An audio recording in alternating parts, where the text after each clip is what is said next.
आज मला अतिशय आनंद आहे की एक ऐतिहासिक पार्श्वभूमी असलेल्या डॉक्टर आंबेडकर कॉलेजच्या हीरक महोत्सवी समारोहामध्ये सम्मिलित होण्याची मला संधी मिळाली आणि हाही विलक्षण योगायोग आहे की या संपूर्ण दीक्षाभूमीच्या या कॉलेजच्या उभारणीत जडणघडणीमध्ये ज्यांचा अतिशय मोलाचा वाटा आहे ते माननीय दादासाहेब गवई यांचेच सुपुत्र भूषण गवई साहेब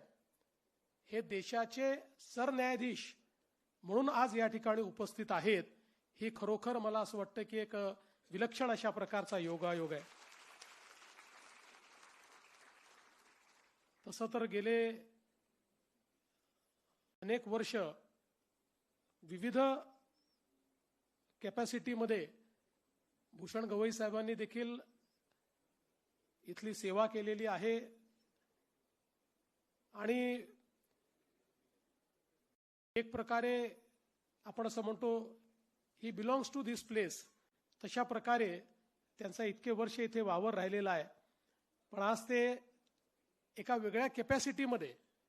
या ठिकाणी आलेले आहेत आणि त्याचा आपल्या विशेष मान आहे। खरं म्हणजे पद्मश्री दादासाहेब गायकवाड असतील, दादासाहेब गवई असतील, सदानंद फुलझेले साहेब असतील, यांचा आवर्जून उल्लेख करावा लागेल की या मंडळींनी इतर काही लोकांना सोबत घेऊन या आंबेडकर कॉलेजची स्थापना केली आणि त्यावेळी कदाचित कोणालाही याची कल्पना नसेल की हे कॉलेज इतकं मोठं होईल आणि इतकं नावारूपाला येईल। 20,000 रुपये जमा करून त्यावेळी